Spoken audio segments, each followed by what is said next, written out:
Bolivia hosting the Vinotinto.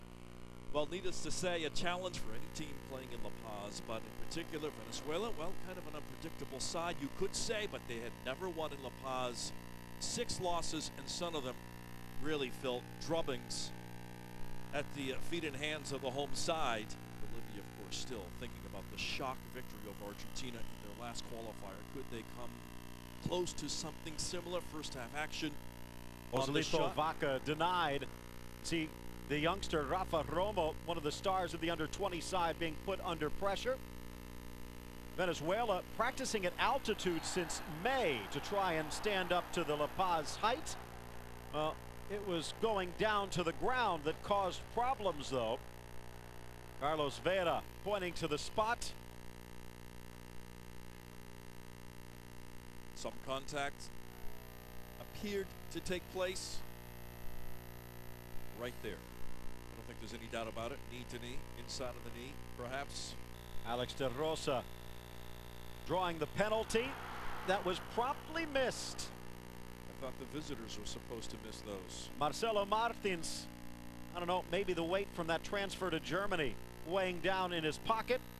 A few friendly words from Grandi Perroso, and still scoreless. Bolivia with 12 points coming in. The Vinotinto with 13. The winner, though, could jump as high as 6th place. And that might be the winning goal. Off the own leg of Ronald Rivero and into his own net just after the half-hour mark. 1 deflection, maybe 2 deflections, and in off the near post, as you could see. And as much as it was a shock last time out against Argentina for the home side, the fans in somewhat of a shock at this point in the match, not expecting Venezuela to come in and actually take the lead after just over the half-hour mark, but they were on top. Venezuela looking for its 2nd straight victory, knocking off Colombia 2-0 their last time out. Well, they drew the penalty, but de Rosa could not draw the game. This free kick just whistling wide of the post. Venezuela trying not to crumble as the game progressed. Again de Rosa, but this one sails high. Romo getting the jersey dirty, but no need to worry. And also no Joaquin Botero announcing his retirement. And the first half comes to a close again with Venezuela holding that lead. Bolivia keeping the pressure on in the second half. Romo goes down, a tricky hop, and a fortunate bounce off his fingers to push it wide. 8 goals combined between the two teams when they met in Venezuela in their first meeting of qualifying. And as the game progressed, still just the lone goal the difference for the visitors in this one. Another chance that Romo pushes into the middle of the park, but getting help from his defense.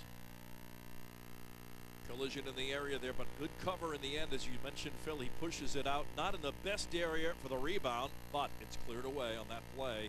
And they would do lots of clearing in the second half, the visitors. Mentioned Venezuela practicing at altitude. A bit easier if you have the lead and know you only have to play on half the field. Again, de Rosa trying to thread this one through, but the run's not developing. Martins with a rare touch up front, but a relatively easy ball for the youngster to handle. Venezuela trying to kill off the game in La Paz.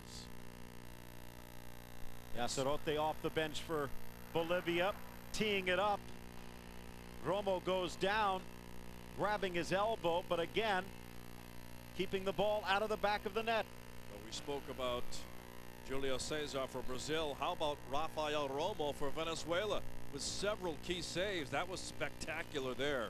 Again, off the bench, Pablo Escobar, this time pushing it wide and following it up in the middle. It was Miguel Hoyos, long-time right back, almost puts it right in. Bolivia threatening Venezuela for the last hour of the game, but unable to beat Romo. Cesar Farias, who discovered Romo in the youth ranks, might have just discovered a star. The goal coming off a Bolivian boot, but it's Rafa Romo who's the hero of the game for Venezuela. And a big shocker, to say the least. The Vinotinto winning in La Paz.